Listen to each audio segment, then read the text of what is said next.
a spaceship. Pepping. Not pulsing like an airplane, pepping. One pulse, sending it hundreds, thousands of times its own body length, every little second, pulsing through. Little legs as it's shaped like a crab or a lobster, little projections steering it as it's moving around like an actual UFO through the water. That little spaceship whipping on through the water, lands on a piece of live rock, lands on sand, lands on the glass, uses hooks, attaches to that surface. Doesn't matter how much flows on there. Everything before it is a bounty. Algae, bacteria, saltwater funguses, everything that would make your tank dirty, cloudy, or anything less than beautiful.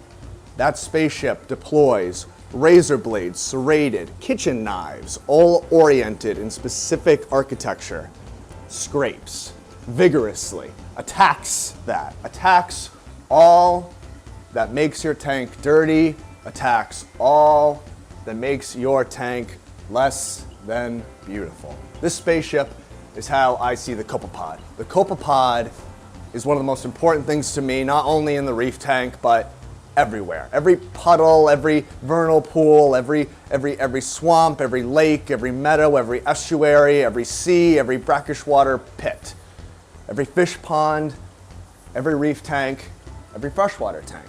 The copepod to me is a symbol that everything is going right. Because the copepod's job is to take everything beautiful that all those different autotrophs, all those photosynthetic critters make. They take all that poisonous and organic stuff and they make all these beautiful, wonderful compounds. And quite frankly, with the exception of our corals, very few fish that can access that. Both in the wild, certainly we can't access, we can't just scrape the glass, we can't be that efficient. The copepod's job is to be a nano lobster. It's a little nano lobster doing the little lobster thing, gathering all those goodies that no one else wants and turns them into the most beautiful and delicious package.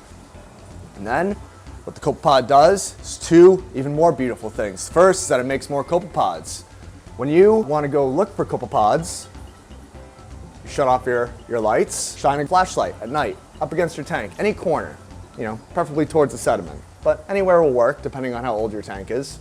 When you shine that light, eventually you'll see little specks start to dance around in that spotlight. Those big specks, some of them look like they have quite a caboose on them, those are the big females with the big egg sacs. Now the first great thing that copepods do after they eat all the waste and algae and trim your tank is that they make many more copepods. And when they come out, they are so small that it doesn't matter if you have that flashlight on, you can't see them. And they come out like those little facehugger things from the Alien. They're called nauplii. So the nauplii swim around, and that is the primo fish food, the primo coral food. That's that microscopic stuff that even the smallest mouthed critter loves. Then you have the copepodite and the adult copepod, and that's the second beautiful thing that copepods do. They gorge themselves on all the crap in your tank, and they have these machines, micro machines in their guts called enzymes, and those enzymes actually will elongate and desaturate inferior fatty acids. So they'll take in garbage fats and turn them into golden fats, just like a lobster does. Just like a lobster, you're not tasting all the nasty stuff that lobster, that Dungeness crab ate. You're tasting the most delicious, purified, golden fats in the world. And that's what the copepods do. So that when your fish and your corals eat the copepod, they're eating their waste, but they're not eating their waste. They're eating this beautiful, more powerful fuel that the copepod has converted it into. Third most beautiful thing that the copepod has done, it has allowed many of the critters that you see in our store to be bred in captivity, at least on the experimental scale. By having those very small little babies and by having such small little bodies filled with such golden fats, they are the key to being able to produce things that have very small eggs and larvae, like these cleaner shrimp or these peppermint shrimp or anything. Even tangs have been shown to eat copepods when they're small. So by having copepods and by embracing copepods, fish that have all likelihood to eventually vanish from the hobby will have a chance to to come back anew in the setting of being farmed sustainably and in ample abundance, and then hopefully a stabilized price as well. Before we leave, we'll talk about the three major types of copepods that I love. Now, there are many types of copepods, but we're talking about the three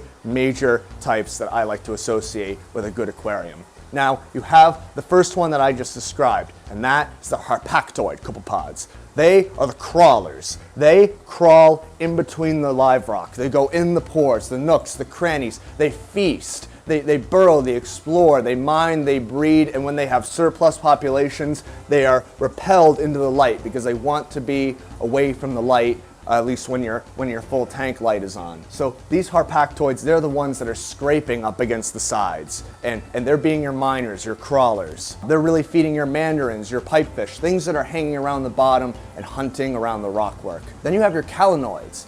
These are ones that you're not too likely to see alive in your aquarium, as they require the big open sea to reproduce successfully. But through specialized techniques, they can be cultivated as live feeds, and they are the ones that have allowed fish such as anthias and damsels and coral beauties all to be aquacultured for the very first time. So things like Parvocalanus crassirostris and Pseudodioptimus pelagicus. These are awesome copepod species that you'll see probably dead or in the form of a coral feed, as they're often extracted from the wild and sold as just zooplankton or copepods. And then there's the last type, and that's the cyclopod copepods, things like Apocyclops panamiensis. So these guys do both the work of the calanoids. They're swimming around in the open water of your tank. They're also mining the surfaces and the glasswork, albeit not quite as deep as the harpactoids. So these guys are whipping around, and by having all three types at least present in your tank, alive or dead, you really have this truly dynamic and powerful cleanup crew, which is recycling leftover feed, detritus, and leftover algae into primo lobster microfeed for your fish and corals. Now, the last thing we'll talk about is how to enhance copepods. Now, copepods can be seeded into the aquarium, but that doesn't matter much if your tank is not conditioned to house and colonize them. Ideally, seeding copepods are to allow the first foundation of what should be, 5 or 10 and hopefully more species in the aged reef over time, doing all these different roles. So by having lots of rock work down in your sump, that's the first place. Lots of bacteria and algae in the rockwork. Lots of food for the pods. Very good. Second thing is to have this macroalgae, Halimenia, Chaetomorpha, Gracilaria. All this provides all this bioactive surface area that copepods love. Lots of food and lots of localized oxygen. So by having lots of rockwork and macroalgae, you really can enhance your copepods. And by supplementing your tank with coral feeds, such as phytoplankton, live phytoplankton, Coral Max, or Coral Delight, you're really applying lots of nano-sized and micro-sized food particles that copepods and their food items will be able to access. So copepods, they're these spaceships in your tank. They're turning poor nutrition into golden nutrition. They're reproducing, they're colonizing. What can I say? Next time you get a chance, pour a beer, pour a coffee, shut your tank lights off, shine a flashlight in the corner, and you will see stuff that I guarantee you is going to blow your mind.